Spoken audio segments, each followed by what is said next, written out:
Shawnee. Welcome back. Do you hear that? We're not on the roof. Everything is fixed. Well, no.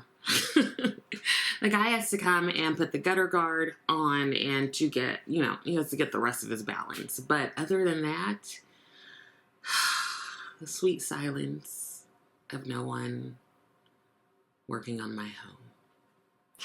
But listen, I have a story time for you, and I'm just going to let you know it includes me being exceptionally petty, but I think you're going to agree with me being petty and like having the right to do so. Okay, so there's some context. So hopefully this can be a one-time story time, but I have to give you a lot of context, okay? I'm also going to go in with my Honey Halo pharmacy thing. If it's not enough time, then I will tell you more tomorrow. Why do I feel like... Okay, so let me tell you. All right, so we all know I'm a psychologist. I have a PhD in counseling psychology with a focus on like multicultural whatevs. So I went to grad school at the age of like 21, 22. So I went straight from undergrad into the PhD program. So I was young, okay? Blah, blah, blah, get through it, do the dissertation, and then you have to go on a 1-year clinical internship, meaning you go somewhere, you've applied. It's very much like the med school, like match. You apply, you interview, all this jazz, you get matched or whatever, and then you go to wherever that place is, right? You have like 3 months to figure out your life and how you're going to move and all that jazz. So I got my top choice, which means that I was probably their top choice, okay? So I get my top choice. Now I went to, there are like three of the OG counseling psych PhD programs, and I went to one of the top ones, one of the three. And then I went to internship to one of the three, right? So I'm smart. I'm capable, right? What am I doing? One of my clients today, we talk a lot about Pat McGrath and Danessa Myricks. So I want to wear one of those for them. Let me get this combo. I'm going to do a combo. Okay, so here is that Freedom palette, the one that she came out with not too long ago. I think I'll use a shimmer from here or whatever these are and a matte from Pat McGrath. Okay, so what was I talking about? So I went to this thing, right? So after the year, you have to apply for a job, right? So I applied, and I applied to like clinical programs like counseling site or counseling centers, because that's where I did my internship, at a counseling center, and also like 2 teaching jobs. I don't really like teaching. I've done it, I do it, but it's just I'm not as passionate about it as providing therapy. So yeah, but I was like, let me give myself a wide variety of options. Okay, so initially I got an offer from a counseling center, and it was pretty early in the process. Like I hadn't heard back from other places. I hadn't even interviewed at some places. So I turned it down. And a lot of people were like, you're insane. I'm like, it's not where I want to go. I want to see my other options. So got other, offers. And one of them was at the internship site I already was, which was where I wanted to stay. Okay.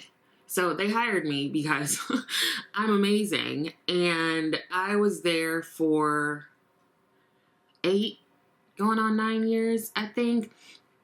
And during that time, so much changed. If you've ever worked in a counseling center or in university, like academic spaces, things have just changed over the years. The students have changed. The issues they come in with have changed. It's counseling center jobs used to be considered like the cushy jobs because the summers were chill and, you know, it just wasn't like you weren't dealing with too intense of a population. And that has changed over the years, right? You consistently are overworked and underpaid. So, okay. One of the reasons I decided that I needed to leave, essentially I retired, was because it was becoming just too much for me. Like, I literally passed out in my office and had to be wheeled out on a stretcher to the hospital. And I was like, I cannot do this anymore. Literally, like, my body cannot handle the intensity of this stress and all this stuff. And I was like, no matter what, I just have to go, okay? Now, let me tell you about my work there. So when you initially start out as a baby psychologist, like for counseling psych, we are trained as generalists. So we kind of can work with everything, right? But sometimes people have like an expertise. So I started to develop mine, which is working with trauma and sexual assault survivors. So because of that work, I actually got a Woman of Influence award, right? Because I started the first like therapy groups for assault survivors, blah, blah, blah.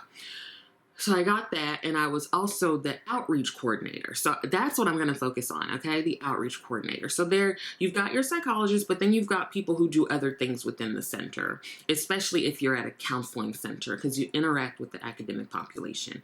I hope this isn't too boring, but I just have to give you so much context, okay? So I became the outreach coordinator.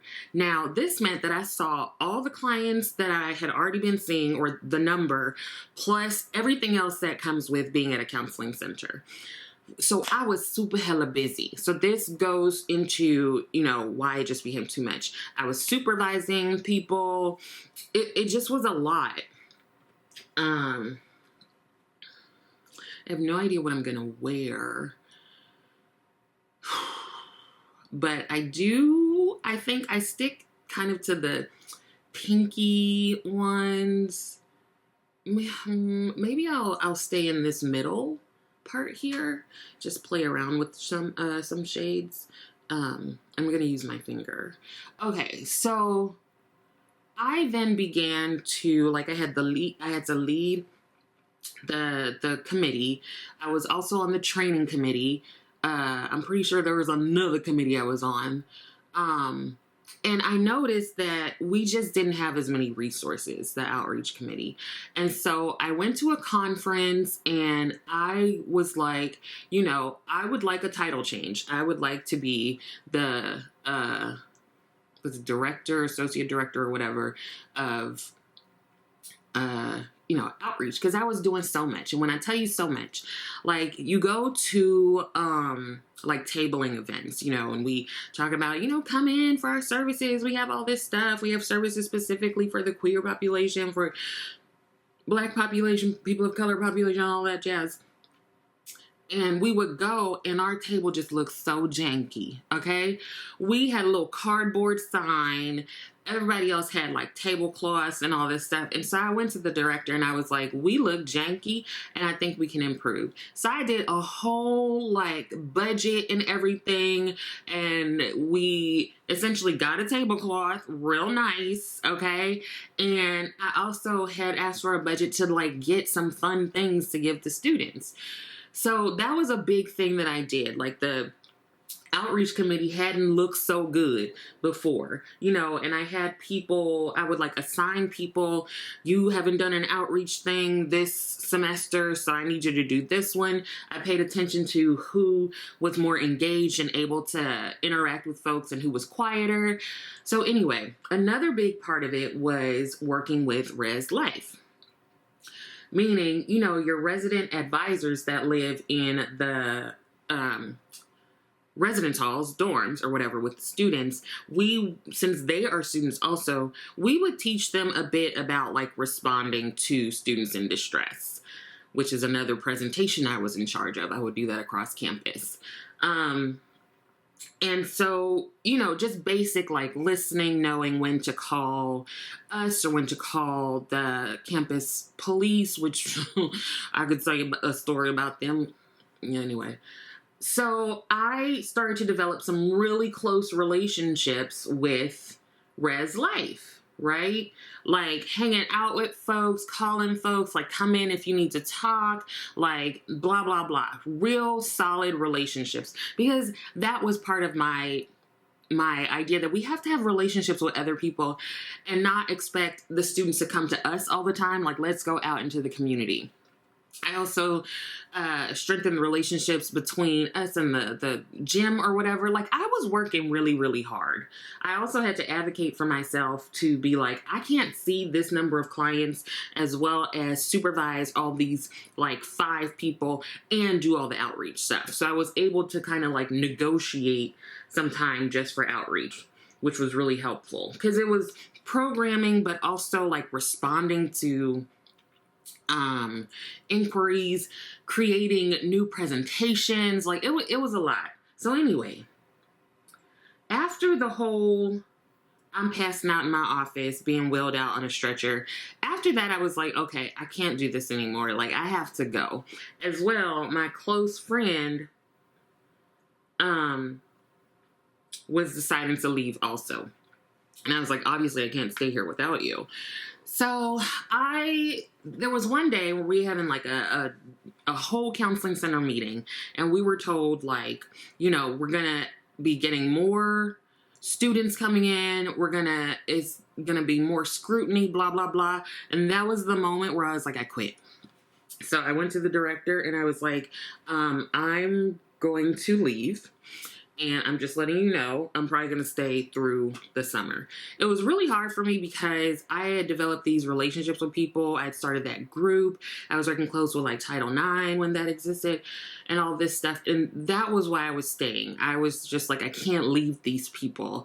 You know, I really enjoy helping them. But then once my health started to come into play, I was like, oh, I can't do it. Literally, this is actually killing me.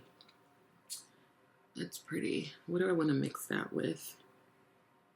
I don't know. Okay, so I decided what I'm going to do is I'm going to leave. Now it's like, I'm going to go into private practice. So at this point, I was working at the counseling center like 40 plus hours a week, and I was working part-time at a private practice to try to build up my caseload. So I go from working so hard to working so hard, right? But I just wanted to have a more seamless transition where I could support myself once I quit. Anyway, okay. So we're not even going to talk about the private practice part. We could talk about that another day. But as I was leaving, I was like, I'm going to create a manual for all the things that I do. All you need is the manual. It's going to tell you step by step everything that I do. Now, it was also the thought process of who would take my place. I'm not going to talk about that part. Because I can also talk about some of the, you know, gender dynamics and who got promoted and who didn't, but I'm not going to talk about that. So I had to decide, who do I think has the capacity to do this stuff? Maybe somebody from the committee, you know. So I went to the director and I was like, I think Allison should do it. I can't stand this bitch. I don't like her. But I'm like, I feel like when I step back and think about it work-wise, she has the most time. She's been on the committee, blah, blah, blah. And I was like, you know, I think she'd be a good fit to take my spot. So I leave, okay? And I'm thinking we cool to the point where just like I'm not going to like stick out my tongue at you when I pass you in the hallway, because I found that she was real rude to my friend who's like a social worker, because she's a social worker and not a psychologist. And I'm like, don't play that. Don't play that. We are no better than anybody else. So I was real pissed with her. And the thing is, she knew who to be rude with, because she wasn't rude with me. She wasn't rude with my friend, my work husband, and she wasn't rude with this other older black lady, because she know any of us would have cussed her ass out. But my friend, who she was rude to, is just the sweetest thing. Anyway, so I leave, you know, I'm going about my business. I'm like, feeling like my health is improving, you know, just a lot better. It's not easy to be in private practice. I could talk about that another time. It's not easy. So it went from just to like different challenges. So my friend and the older black lady, they were both on the committee, right? So they both contacted me after they had like their first committee meeting with Miss Allison. And they were like, she talked about you in the thing. I'm used to people talking about me behind my back, okay? We'll talk about that too. And she said that you didn't do anything for the committee and blah, blah, blah. And I was like, excuse? Because this is fact that I improved the committee. I improved our relationships with various campus groups. This is fact. This is not me being like, I'm so amazing. This is actual fact, okay? So I was like, oh, for real? She didn't say that to me in my face. She waited until I was gone. I see how it is. So I was just like, if I see her, I'ma cuss her out. Very psychologist-like, okay? I'ma cuss her out. But she didn't say it to my face, right? She didn't have the lady balls to say it to my face. Anyway, time goes by. I'm like on site, I'm telling her about herself because I have people at this center who love me, not just professionally, but like personally. So how you don't know me like that and you haven't been here long enough to have those relationships with people. And on low, don't nobody like you, okay? Don't nobody like her. I'm just gonna tell you, don't nobody like her. I didn't want her to be hired and I told people that, but she was hired. Anyway, I ain't even gonna say nothing because that's other people's business. Now, like, I've been out of the counseling center. Dang, I've been out for a while. Because I left in like 2017, 2018. Anyway, so I see this junky ass bitch in many of the continuing education things. She's always like, hey, how are you? I'm like, hey, girl. Hope you're well. And I'm just like, she gonna get hers. Whatever is gonna happen, she gonna get hers. Because that's real janky to me that you have all this nerve in the world to talk about somebody behind their back and be smiling in their face. And I'm like, you know what? The fates, the gods, the cosmos, whatever is gonna get her. Because you can't do bad and expect good, right? So I'm just waiting. You know, some years are going by. I'm not even tripping. I'm like, don't even trip. She gonna get hers. It's all good. So yesterday, when I was at Pilates, before we started, I was texting my friend that had worked there.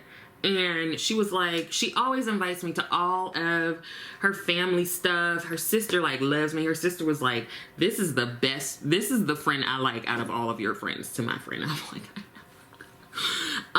so she invited me to something for like Mother's Day at their house or whatever. Cause this child can cook. She can cook, she can bake, everything. So I'm like, bet, say less. And she lives like 7 minutes away anyway. So we're texting back and forth and we're talking about updates from the center, right? Like my training director is retiring. We unfortunately had one of the like the first, she was the second director total, and she was the first black woman director of the center. Very known like black woman. She passed away and I am like so hurt. I can't even like talk about it. And a lot of people have been intimidated by her, but I'm crazy. So I would just go into her office and be like, hey girl, and have like conversations with her. Cause I wasn't intimidated. I just had so much respect and whatever for her. So services this weekend, I'm trying to make sure I go, but I don't know. Anyway, so me and my friend were like, talking about that, and she was like, the morale at the counseling center is so low. And I was like, girl, how much lower could it get? Like, morale was dropping when I was there. And the thing is, I don't really know the people there right now, not all of them, because I was kind of part of the what do you want to call it, the OGs, not like the original OGs that was there for like 20, 30, 40 years, but sort of like the second part of the OGs before stuff started going bad. When me and my friend left, because we took a lot of our relationships with people, right? Anyway, so she was like, yeah, well, it's even lower. And I'm like, well, I don't know what to tell y'all.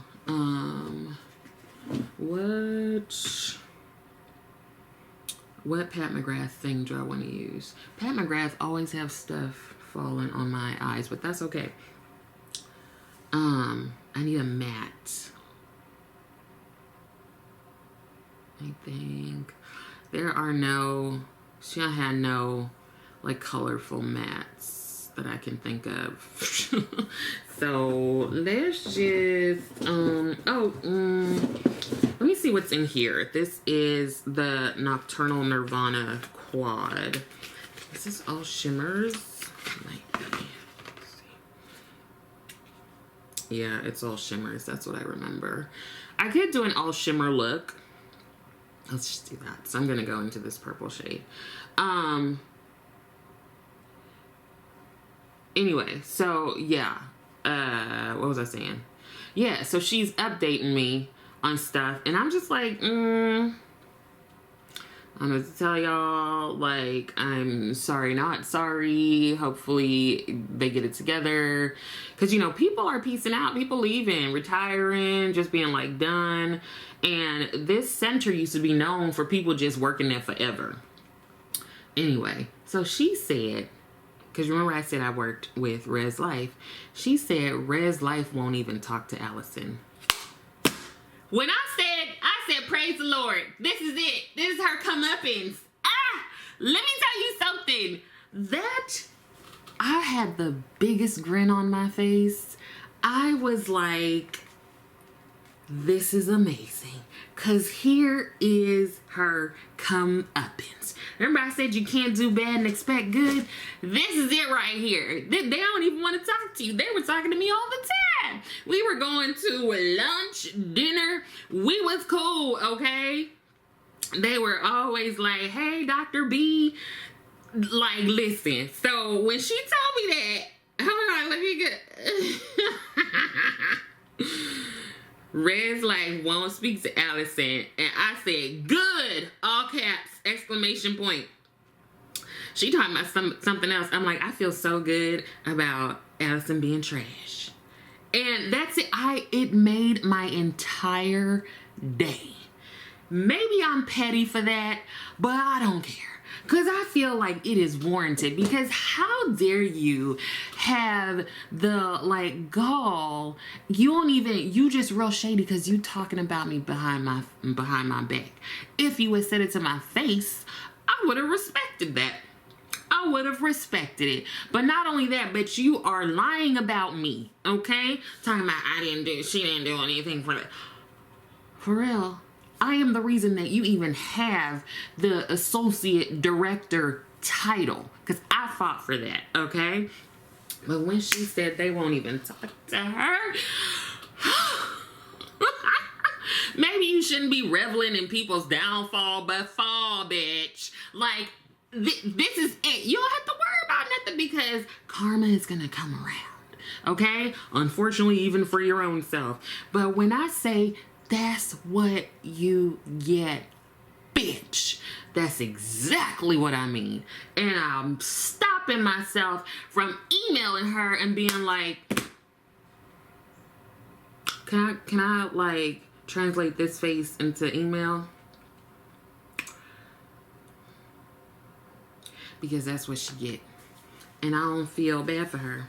Not one bit. I don't feel bad for her. I feel bad for Res Life because it sounds like they may not be getting the support that they deserve. But I'm sorry. it's rough working in academia right now, okay? It's rough for these schools, and I hate that they don't have the extra support that I know we could have provided if I was there. I'm not saying that to be full of myself. Again, I'm like, I knew the structure of things. I knew that we had this strong relationship, and they would have been able to reach out to us.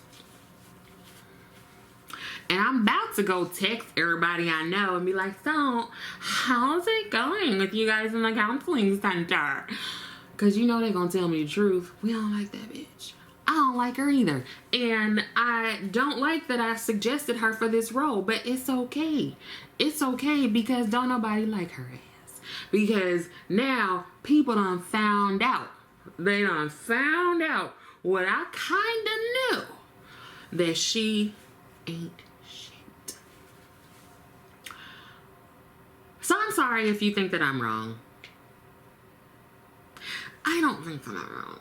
Only because I feel like this is her comeuppance. And it's nothing bad, right? It's just that you ruined things. That's it. That's it. That's it. Ain't nothing bad, right? It's not gonna really affect her. She probably don't actually care.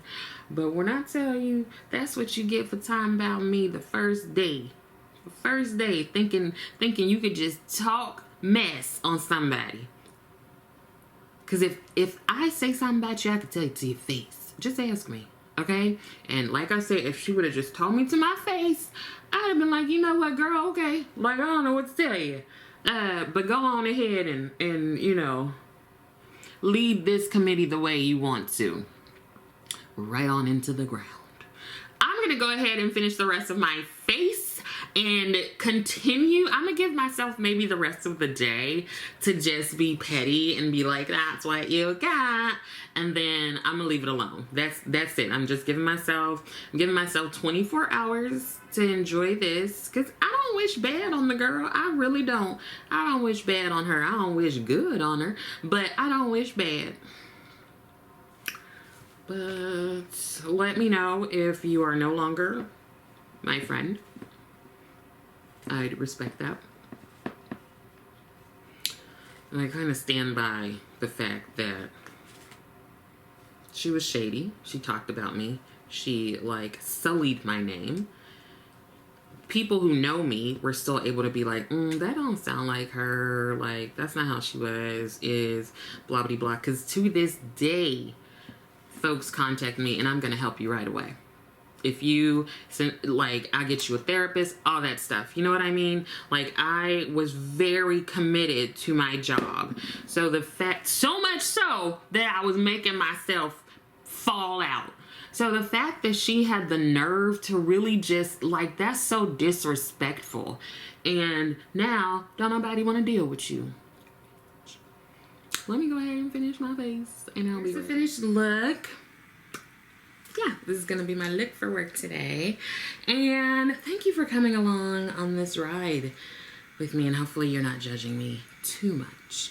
I hope that some of this was helpful, and I also hope that you are continuing to take care of yourself. I would love it if you liked the video, and I would love it even more if you subscribe to the channel. So, also let me know if this is okay to just come on here and talk while I do my makeup.